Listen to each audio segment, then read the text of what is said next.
thème de la coopération sud-sud, un vecteur de développement africain, le Club des financiers du Nord, à l'appui de ses objectifs premiers, a organisé ce samedi 13 juin 2015 le premier meeting africain des professionnels de la finance en partenariat avec l'Association professionnelle des financiers et trésorerie des États de l'Union économique et monétaire de l'Ouest africain. Le choix de l'intitulé a situé d'emblée le programme proposé au cœur de l'actualité économique et politique du Maroc. Plusieurs personnalités du monde de la finance, des directeurs financiers, des professeurs-chercheurs, des parlementaires, des experts comptables ont pris part à cette symbiose bénéfique à la finance. Sans oublier bien entendu la participation effective de 15 directeurs financiers africains venus des pays de la Côte d'Ivoire, Bénin, Mali et Sénégal. Monsieur Omar Moreau, président de la Chambre de commerce et d'industrie et des services de la Wilaya de Tanger, a rappelé que cette rencontre participera à la construction d'un pont entre le Maroc et les pays africains. Monsieur Nordine Eloueji, président du Club des financiers du Nord, et Monsieur Jean-Jacques Eloi, secrétaire général de l'AFT, ont conclu que le thème de la coopération sud-sud est un thème d'actualité persistant et le Maroc, de par sa position géographique, jouera le rôle de trait d'union entre l'Afrique et l'Europe. Nous avons une pépinière et une panoplie d'idées et de projets et d'opportunités entre le Maroc et l'Union économique monétaire de l'Afrique de l'Ouest.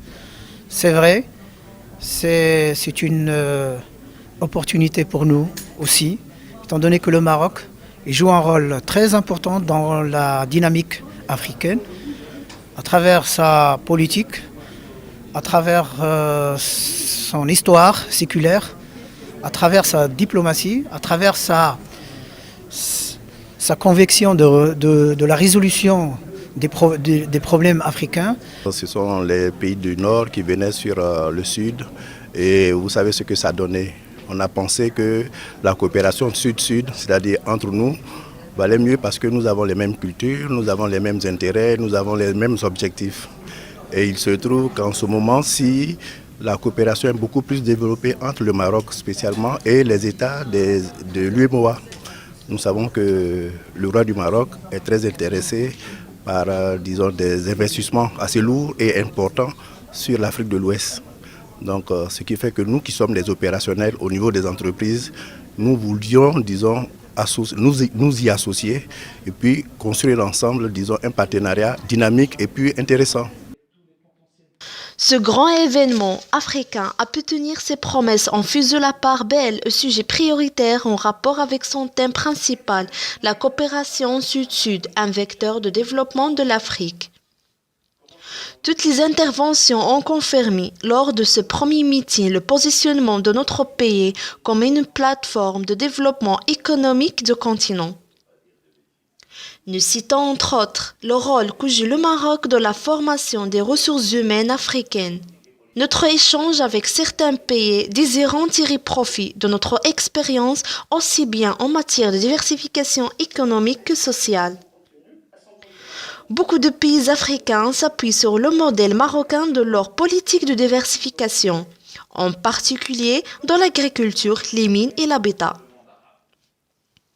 Parmi les objectifs de ce premier meeting, créer un pont de coopération et de fraternité entre le Maroc et les pays de la région de l'Union économique et monétaire de l'Ouest africain. Cette union regroupe 8 pays, le Bénin, le Burkina Faso, la Côte d'Ivoire, la Guinée-Bissau, le Mali, le Niger, le Sénégal et le Togo. Les activités de cet événement visaient aussi à soutenir et à développer l'économie du continent grâce à l'activation d'un certain nombre d'accords et traités signés par le Maroc avec plusieurs pays africains, en particulier ceux de l'Afrique de l'Ouest.